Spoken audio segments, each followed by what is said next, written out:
GOGI, GOGI, your go-to's real lessons. Hi, this is GOGI Mom Carolyn, and you are now watching a Getting Out by Going In video done on Zoom.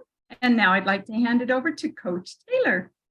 Well, I'm really excited about tonight because tonight is all about mothers and sons and their moms. And we're going to talk about life now, life during incarceration and pre-incarceration. We're going to just kind of ask some questions and find out, what is it like to be a mother with an incarcerated son? What is it like to be a son with a mother who is engaged in the process of your change? So I'd like first to just ask Lillian. Lillian's never been on one of our meetings. What would you say was the most exciting part of seeing this journey of Anthony from beginning to end? And now, just before the camera started rolling, you were all smiles and you said, "Anthony, you make me happy." What was the most exciting part about watching his life's trajectory? In all honesty, and not because I'm on this program, but I want to cry already. My son was in line only through the GOGI program. He was exposed to your curriculum, and he called me, and it was the lights were on. And, you know, we're Christians, Christian values, Christian morals, and we were applying those, but it was like he couldn't apply that without GOGI. GOGI's was daily life principles that he was applying to God's word. That was so exciting.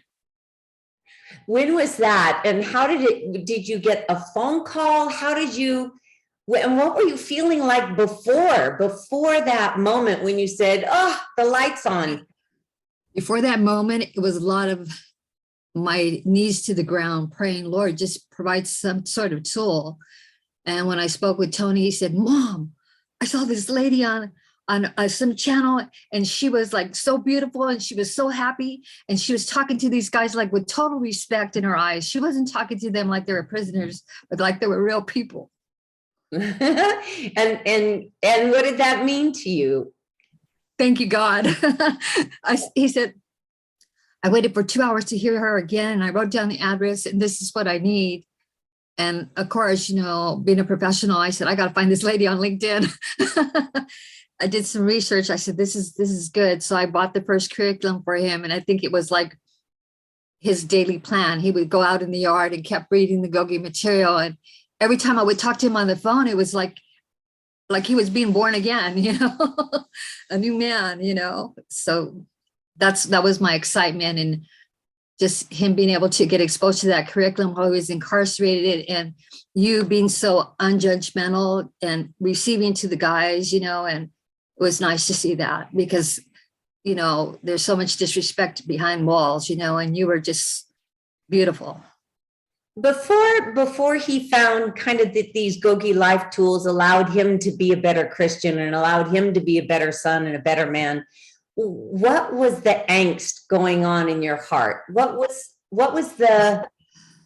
it like? It's turmoil, you know. My son was trying on his own to do what he was doing right, but he wasn't doing right. And he only knew he could put on that facade that I'm doing my best, but, you know, as a mom, something's going on. He's not right. Truly, you know, he did not change his life until he was exposed to GOGI. And I couldn't tell you the timeline in that, but I would go see my son and he would be in shackles. And then after the GOGI program, I would go see him, and these big prisoners would be walking towards me, and I would, of course, be afraid. And they would say, "Can I just shake your hand? Your son's changed my life." Need I say more? So many men have told me that my son has changed their lives. I receive letters from men that are incarcerated saying he changed my life. Well, Lily, Emotional, but it's real. You're making me cry now. I mean, you don't even understand, Coach. Is like, your program is so good that it touched my family. My sister wants to take it into the schools in La Mirada. I have a granddaughter, and I always tell her, "You're in charge of your own brain. You know, you have right to make decisions. Your attitude is going to be your life, your roadmap. Wake up and be grateful," you know. And it just touched so many lives. And Well, Tony's known so many people through being on LinkedIn, Instagram, TikTok, whatever it is. And all my friends are like, he's going, Mom, who's that old lady that's trying to befriend me? They're all my friends. And I say, and everybody gets to hear about Gogi because of that, you know? Well, we're all about taking it into the schools. So if she's serious about that, know that the tools are simple enough. We've taught 5-year-olds the tools. So we are absolutely all about that. Let me ask Tony for a little bit. Prior to you kind of putting all the pieces together and discovering that the GOGI Life tools kind of made it simple for you, what was life like? What were your hopes as a son? What did you want your mom to believe? How did that all come together to now her just looking at you? I'm just happy. You make me Tony. Well, recently when we had a celebration for me discharging parole, and one of the things I said was, my mother has shown me unconditional love. And one thing I didn't understand, I was, prior to Gogi, I was only into Tony. I only cared about what Tony could get. I didn't realize I wasn't grateful for my mother, even my father, all my siblings, my family that have been there throughout the years. I wasn't grateful for them. I didn't appreciate anything, but I was always in denial. I wasn't being the boss in my brain. I was always blaming someone else, my upbringing, my childhood, the trauma that was in my childhood, the people that I associated with. I was always denying the person that I left in the mirror's choice. And when I learned that I was being the boss of my brain, and then I stopped blaming everybody. It was me. Like, I couldn't be bitter. All that waking up bitter in prison saying, oh man, they're always giving us eggs. If I didn't like getting eggs, well, I should have made a better choice before I came to prison. And that was my choice. So I'm going to have to deal with that right now and remember these consequences when I'm out there and I run into those roadblocks, temptations.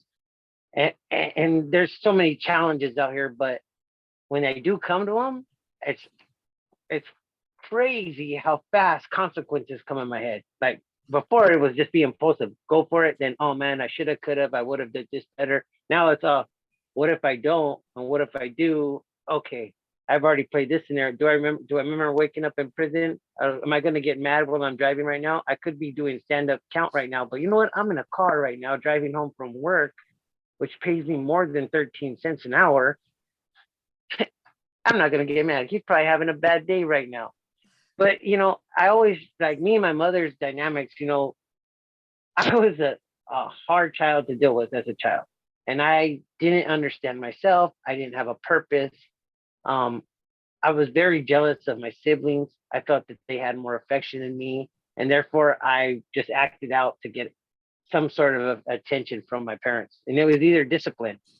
So, through this experience, and it actually let me look at myself and say, man, my parents were doing the best they could do. They really did love me. And I need to do something better to show even my father that I'm not the young man that stole their money when I was 16 out of their bank account, drove my mom's car and totaled it. I did all these things, and, I wouldn't even be able to admit to these things because of being ashamed of them. But it's not to say that I'm not ashamed of them. I'm disgusted by that young man, but that young man didn't have tools. All he knew was being accepted by people that didn't really care about him and that were only going to enjoy what he was doing until he got in trouble. And then no one cared about giving me a package, putting money on my books, putting money on the phone. No one did any of that for me. But my mom and my sisters, they all did that. And one thing with my mom is once I started learning about Gogi, I started opening up and telling her how I was feeling about certain things. And she wasn't judgmental. She was actually accepting of, like, wow, like there were some things like she didn't remember. And she's like, whoa, like she even said, I'm sorry. Like, and she didn't have to be sorry. It was just that I needed to share how I was feeling and what I was thinking and actually own up to it. And a lot of the tools are like, it's about being in the present. But as you get better at claiming responsibility, let go and forgive the way Gogi teaches it, then as you get evolved through the process, then you're able to do it in a different way. Like, I am able to forgive myself. I am able to let stuff go. yeah, hand squash and toss. I am able to claim responsibility for what I did today, the choices. I'm proud of the choices that I make today, but I claim responsibility. I hold myself responsible for the choices I made in 2000 and prior to that, and I hold myself accountable each day when I wake up and I remember, like, hey, you're one mistake away again from going to prison. So what is it going to be? Did you like where you were, or do you like being free?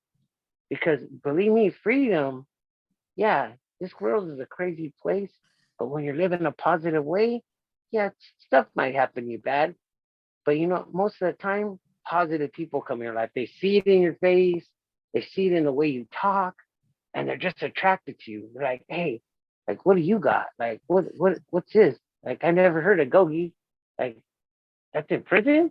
No, it's out here too, because you're confined in your own mind too, thinking that you need money in order to be happy. You don't need money to make you happy. Yeah, it helps out. But when you're happy in here, anything's possible. I'm wondering, Coach James, can you relate to his journey when Tony tells us about his journey and his mom is there watching all this and doing her best to try to get him to see the light? Can you relate to their journey? Absolutely. And I'm a very emotional person as well. Lillian, when you were talking, I feel it. I know Tony. I relate. I relate with Tony before even meeting Tony, but then watching him parole and the way that he presented himself through social media and this and that. Like, I follow Tony, and Thank you. and Tony's on calendar and I've been on calendar, and we're all on calendar. But yeah, when Tony speaks, it's like he's telling my story. There are like subtle differences and this and that, but I can definitely relate, and I welcome Lillian and Tony, like, as family and as a social circle community. I think it's important because for so much of all of our journeys, the thing that I experienced was my mother couldn't talk about it. My mother couldn't. I had dug my hole so deep that she couldn't talk to anybody. So I became like away at work, or just to the point when then I was just away. I was just away. I mean, my trajectory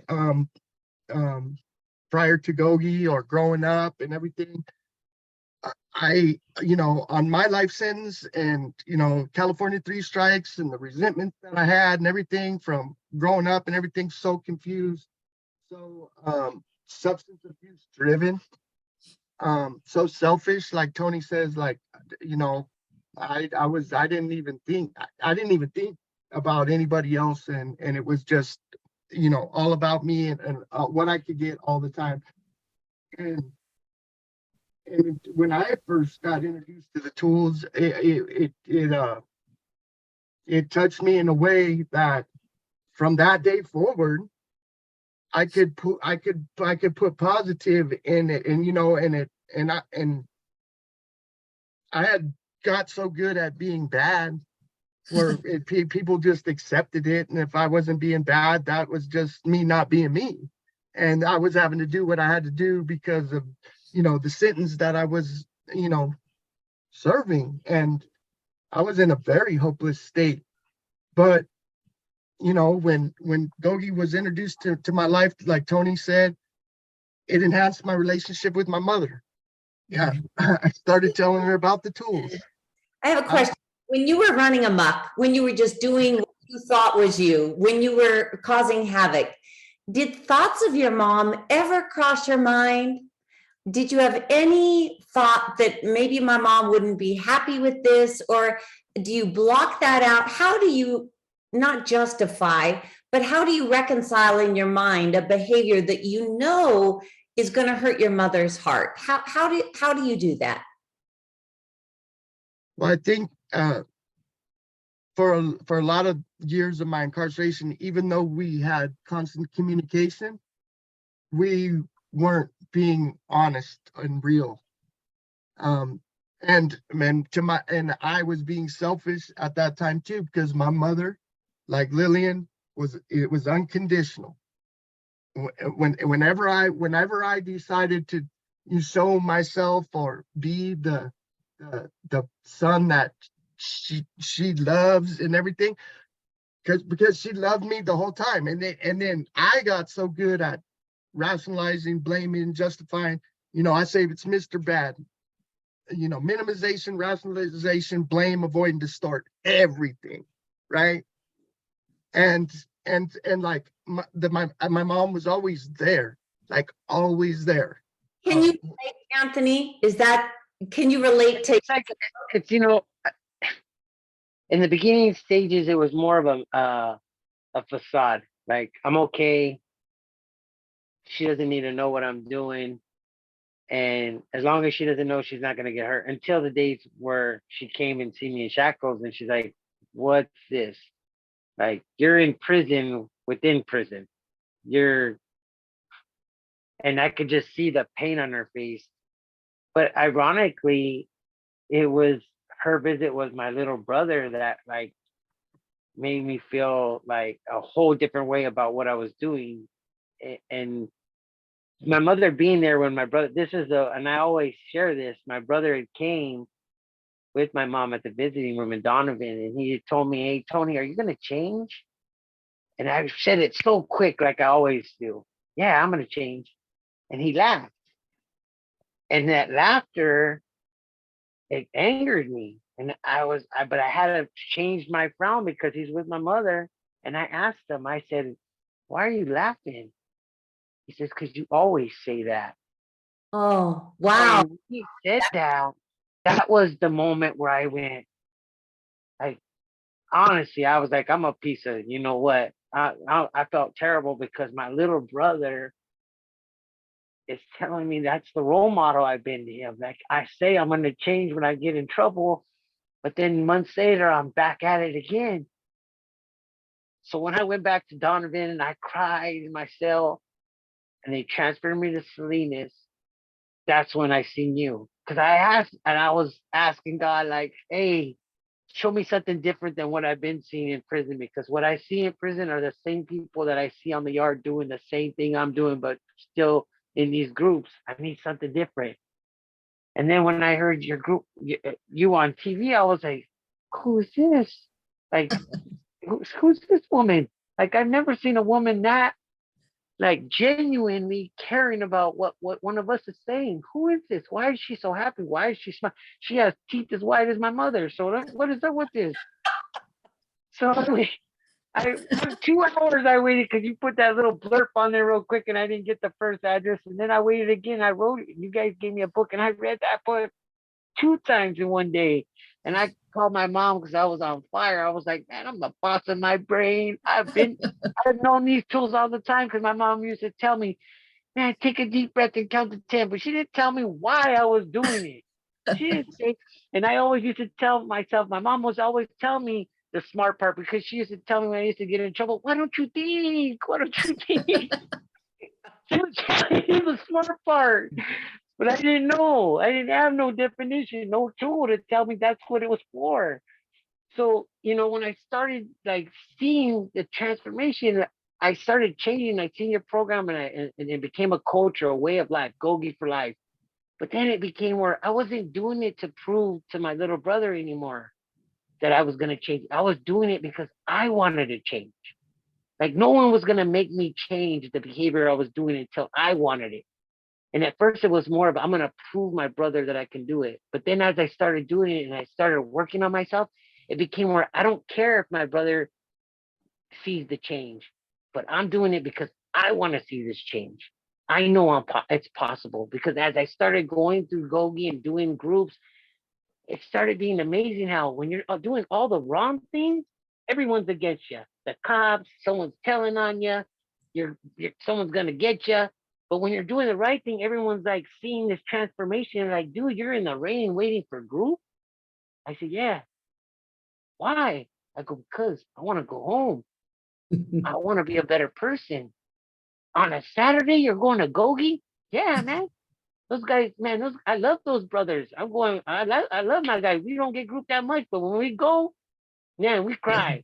And I'm cool with crying, because they accept me. They don't judge me. That's not about being judged, because once you start tearing these walls down, you start understanding yourself. Hey, there's nothing wrong with shedding tears. Yeah, there are some that will disagree with that. But when you start shedding the tears, you start having empathy. You start having compassion. You start being sympathetic towards others. You start being understanding. Because there's been some stories I heard in my term that when I was the old Tony that I couldn't listen to. I wouldn't even give them a chance to tell me their story. But when I started changing, I used to sit there and hear these stories, and I used to be like, wow, I really changed because I'm not that evil person anymore. Like, I have compassion for them because I don't see the person that did the crime. I see the person that wants to change today. And because I see that person, I pray that you continue this walk, because if you don't, you're going to be back here. But I see the good in you now. And that's what's amazing about GOGI. I see it in everybody. GOGI Mom, talk to me. When I hear Anthony, it doesn't sound dissimilar to things I've heard from Coach James. And when I hear Lillian, it doesn't sound too different from things that you've said. Share your thoughts on Lillian's journey, your own, your son's, and Anthony's. As a mother, do you think there are many mothers that go through this? Unfortunately, I think there are many, many mothers who go through this. James is right that early in the journey of him being away, people would say, "Where's your oldest son?" I said, "Oh, he's in Northern California." "What's he doing?" I said, "He's working for the state." What did Tony just said, like 13 cents an hour or something like that. But I was too embarrassed to tell anybody. And yet I felt very guilty about not saying this. And so, but I always did want to be there for him. We didn't have the communication that we had in, later years while he was incarcerated. I mean, first of all, we never could really be on the phone because you could call a phone, but it had to be a house phone. And if you're not home, if you're at work, you just come home from work and you have a message and you're like, "Oh my gosh, I didn't get to talk to him." So I'm glad that the communication for anybody, GOGI or not, that the inmates can at least call. They can, a lot of them now have tablets or whatever, they can email and all that. But in 2015, like James tells the story, when he heard you, Coach Taylor, and things started changing. No, I think we lost GOGI Mom. GOGI Mom, I'm going to ask Coach James to kind of chime in. As a son, when you were trying to call home and you would call and the house phone, you'd leave a message and you're trying to make contact. Why was it so important for you to keep that link alive when you knew you were doing the wrong thing? What was it in you that just kept reaching out to your mom? The fact that she would always make every effort to pick up, to be there, to respond, to be responsive.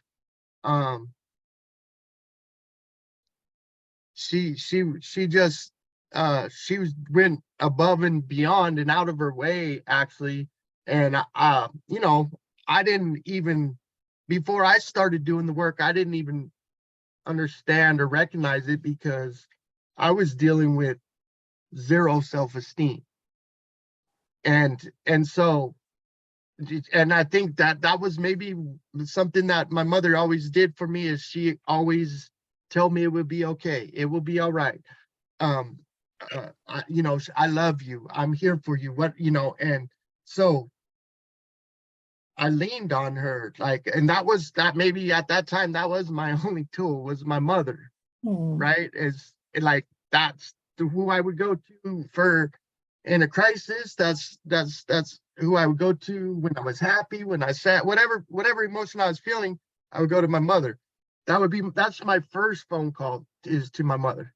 Anthony, What- can you relate Yeah. to that before you developed this network of support? Was it just your mom? Was that similar to Coach James' experience? When I call, yeah, it's similar, but I had a little sister too, and I have another sister, but I really didn't get to talk to. But my mom was always just happy to hear that I'm still alive. Yes.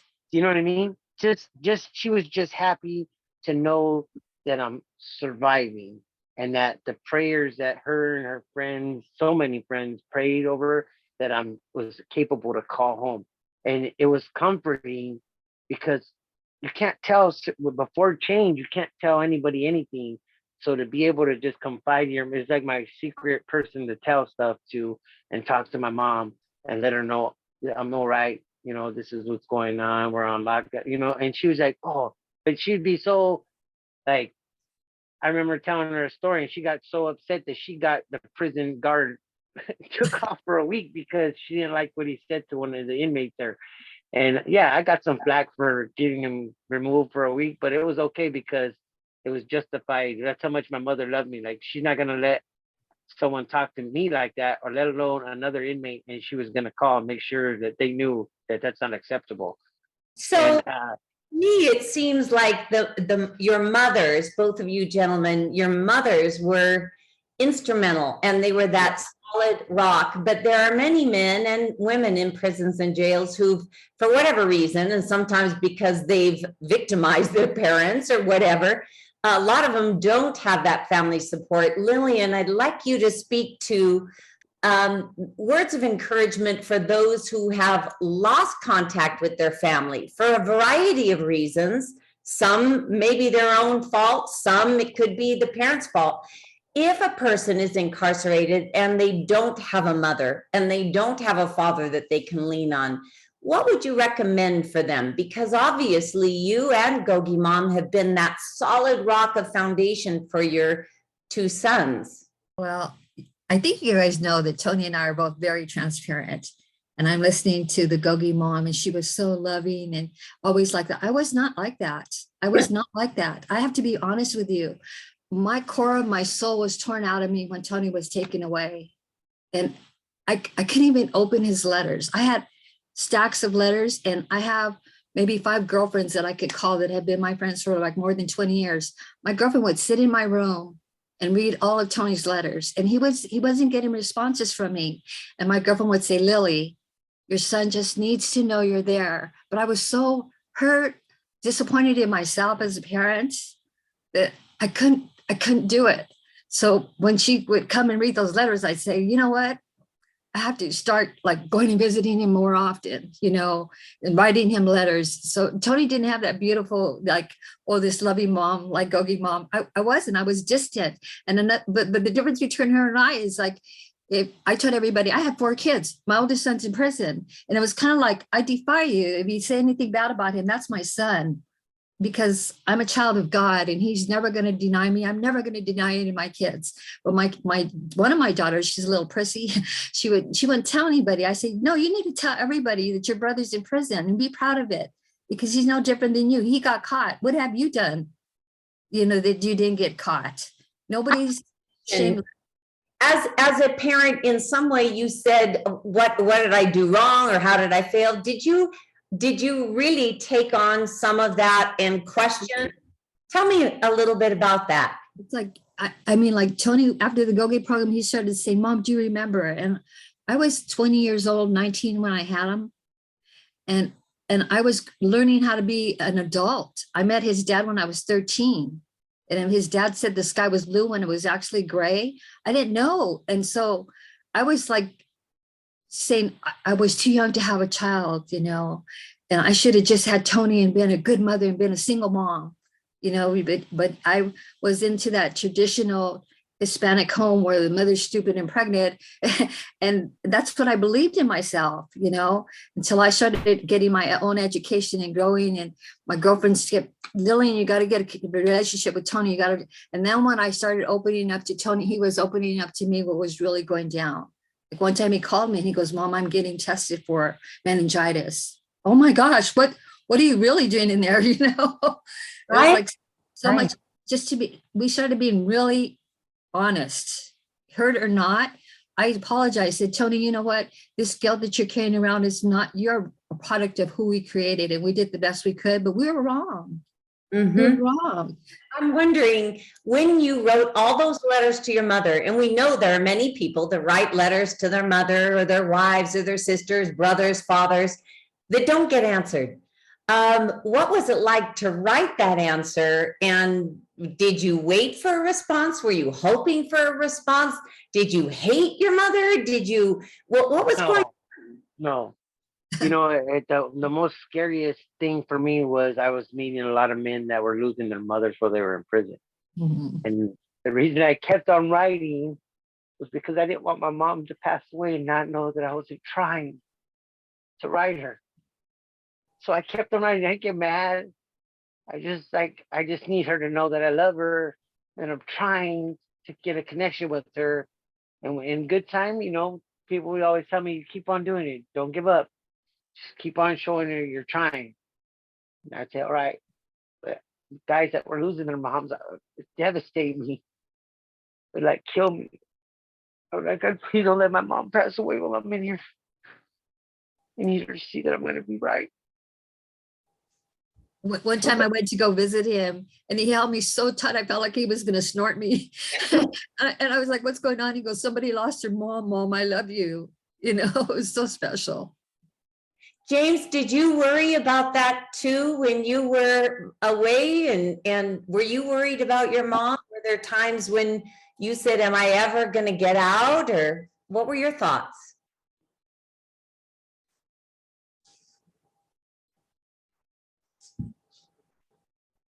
Yeah, I don't know, early on into my life sentence, I was convinced that I was never gonna get out of prison. And I lived like I was never gonna get out of prison. And but I mean, I think about that now today. Like, well, losing a parent, I'm in the process of losing a parent right now. You know, I talked to my mother today about, like, and she's like, and you know, it's my father who's losing his life, and the and my mother's like, you know, saying, you know, this and that, and it would be a totally different feeling, emotion, everything. And it's amazing that the transparency that we have now, that we're actually communicating and talking about that and being open about that and everything. Where, you know, in the past, I'd put myself in a situation where I was in shackles for 12 years. I was behind glass for 12 years. I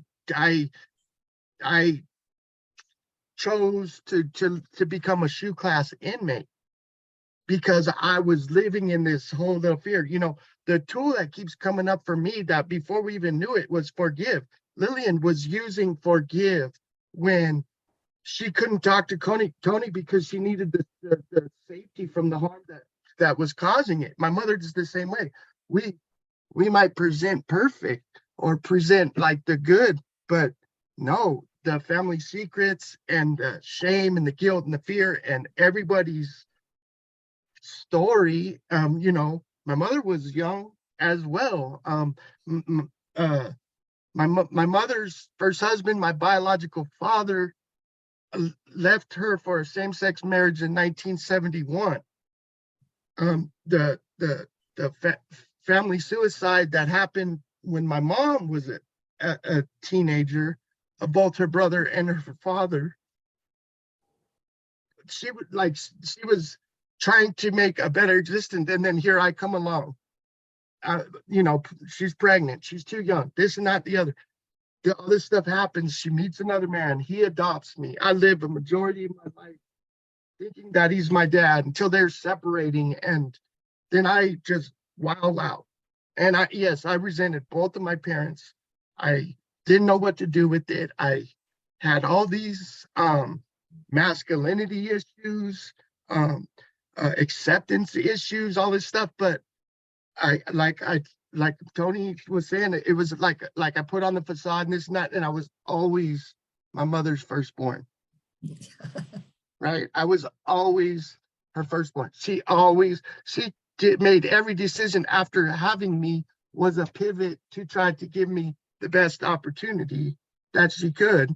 And it didn't matter what I was doing. She was being supportive and loving the best that she could.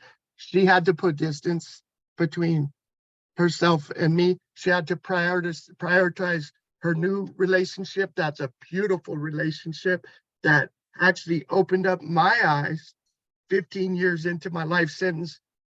Oh, this is what a loving couple looks like.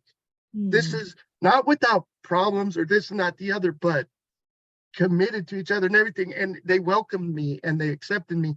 All and to the point where, you know, my life changed drastically after the California 3 strikes law changed.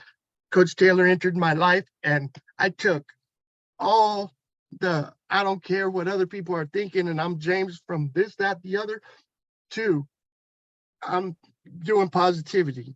And then like Tony, I spoke about the tools. My first tattoo was a GOGI emblem. I wanted to put it on me when I was incarcerated and everything, but I was so dialed in, and I was like, if I don't care what anybody's thinking about me to the negative, and in fact, I'm enhancing that and making people pay attention to me. When I applied that with the tools and I started living on calendar, it really woke me up. And it woke me up to the point where I did have a tool other than calling my mom to bail me out. I could be the boss of my brain. I could belly breathe. I could pivot on a 5-second light switch by just having an old thought and a new action already set up. It's already set up. The new action is like, I'm getting away from this. Like Tony says, the consequences and everything. That labyrinth is hard to get out of. Yeah, right? hearing from GOGI Mom, did you notice that when you were the anchor, you were the solution for your son, and you were always there, and you were just consistent and persistent? What was it like when he started utilizing some other tools and gathering some other resources? What did that feel like for you? Relief. Relief. Oh, yeah, the burden wasn't all yours. And Right. And I think that, okay, these words that I was saying, and like Tony said, his mom would tell him, just breathe, but never told him how to breathe. Use the smart part of your brain, but never. All of us mothers told our kids that, but we weren't educated. If I go to tools when I was a parent, I think things would have been a lot different. Once James learned GOGI, and then I started saying, well, what's this all about? He seems to be doing so much better, blah, blah, blah. It honestly, like Lillian says about Tony, she's just happy to see him. I am just so happy every time I get to see my son, I get to hug my son, I get to see him on Zoom calls. We don't live in the same county, so I don't get to see him, all the time, but I think just relief is the first thing that I could say, that when I realized something is making him happy, something is giving him direction.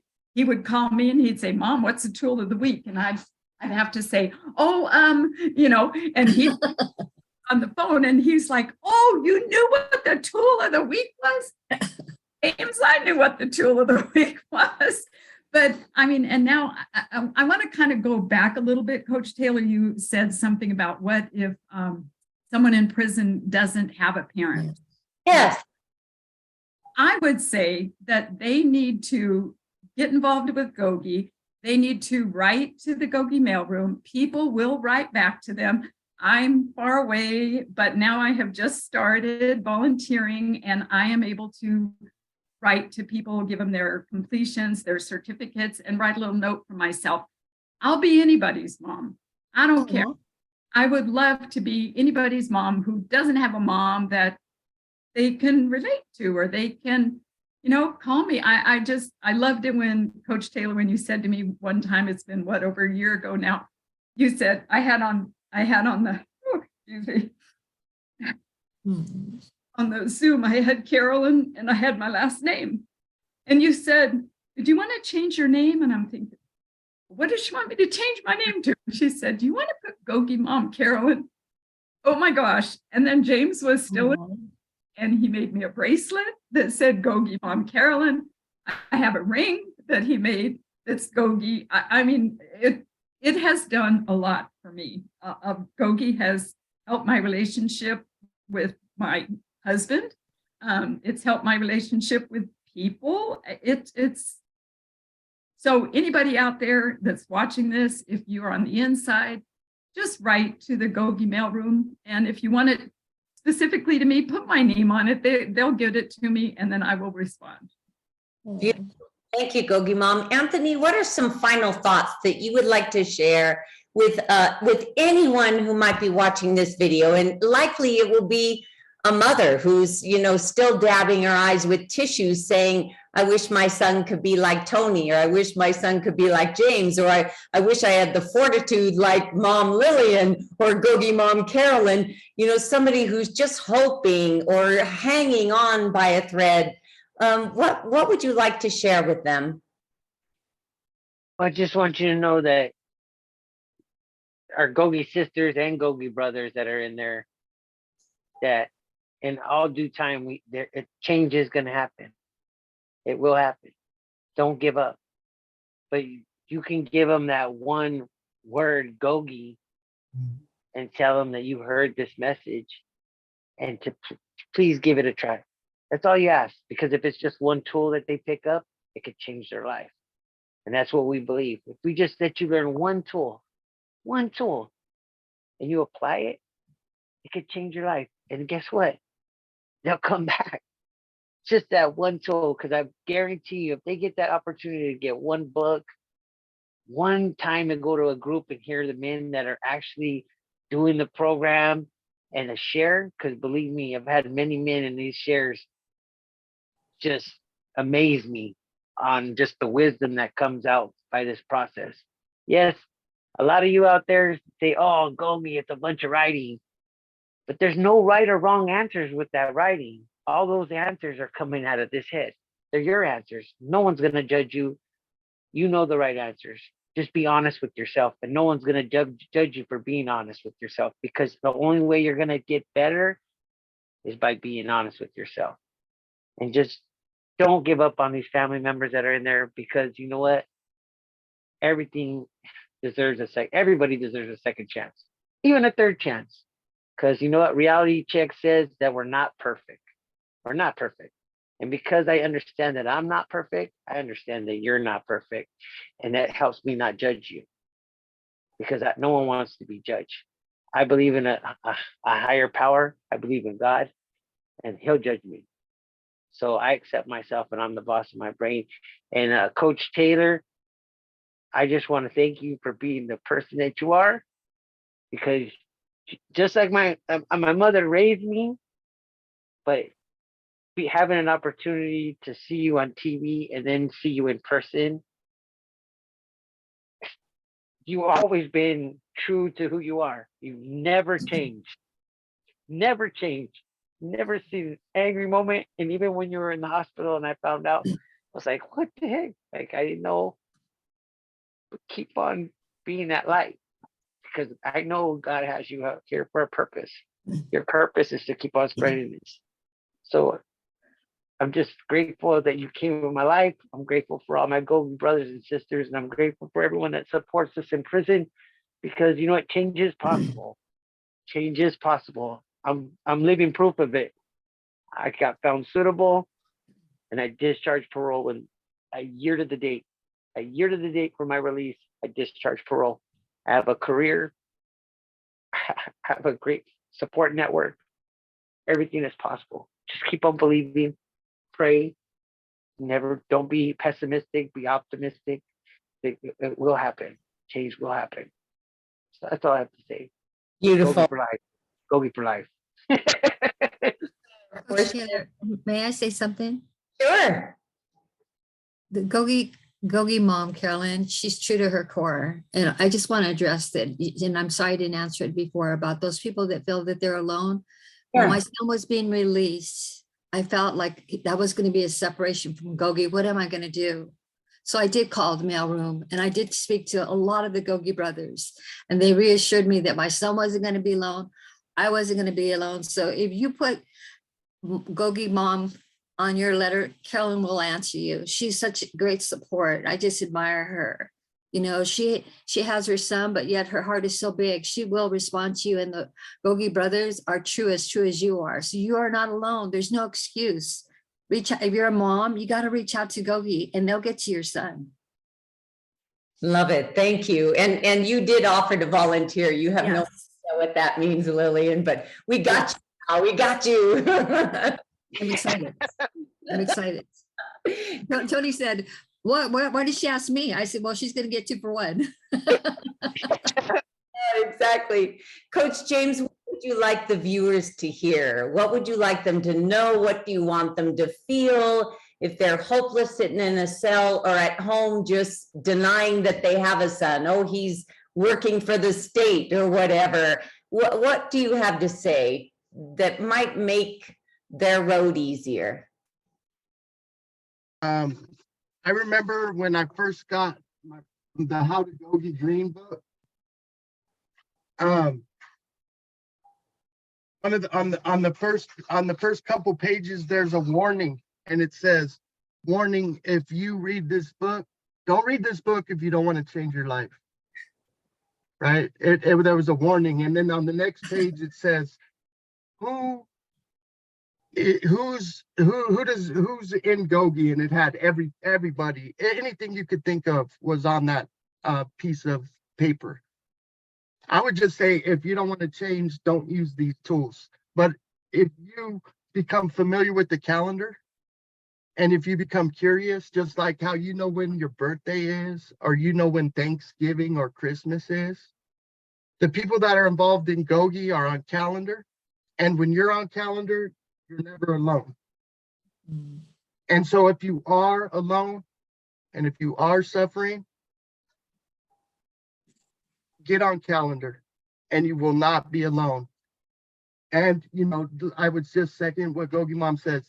That was one of the things that really drew me close to GOGI. I wrote to GOGI. I wrote to GOGI weekly, sometimes too much, probably at times. I just made sure that, you know, because it started a process around me where people, you know, we would write it out, the tool of the week. During COVID, we couldn't meet up in groups, right? All that stuff was going on. We started a GOGI chain mail, and everybody threw their writing in an envelope, and everybody got to share throughout the entire facility and be on calendar and do that. Like, when you're involved in GOGI, you're involved in being the solution, and you no longer are like being the pollutant that we were our whole entire life. But it was from that first page in the book. Don't read it if you don't want to change. Don't do it if you don't want to change. If you want to change, these tools will change your life. I've watched GOGI men and women go from serving life sentences, life without the possibility of parole sentence. Myself, I was completely hopeless, to being free before I was ever released from prison. Beautiful. Tools will free you. I love that. And I love the messages that we've shared, not only to the mothers out there and not only to the sons, but to everybody in all relationships. These tools work for all relationships, the relationship with self, the relationship with your spiritual studies, the relationship with others, the relationship with you on this earth. I'm so happy that you joined us and you watched us. And I'm so grateful for this panel of wonderful guests that shared from their heart for you, the viewer. I'm wondering, Anthony, it's not easy here on Zoom to do call and response for the pledge, but if you say the pledge, we will respectfully listen as you share it with the viewers. Okay, so it goes, I guess, may our commitment to the study of GOGI grant us the joy of giving and receiving, so that our inner freedom may be of maximum service to those we love and infinite others. GOGI flies. note, yes, on that note, we bid you adieu. Thank you, mothers and sons. It was a wonderful time with you. I respect and appreciate and love you all. And to the audience, you can do it regardless of whether you have parents or not, whether you write them letters and they don't write back, or whether they visit every week. It doesn't matter. You can parent yourself with love and kindness and use your GOGI tools. So remember, GOGI for life. Bye-bye. G-O-D-I, G-O-D-I. Gogi told me this, I gotta do it.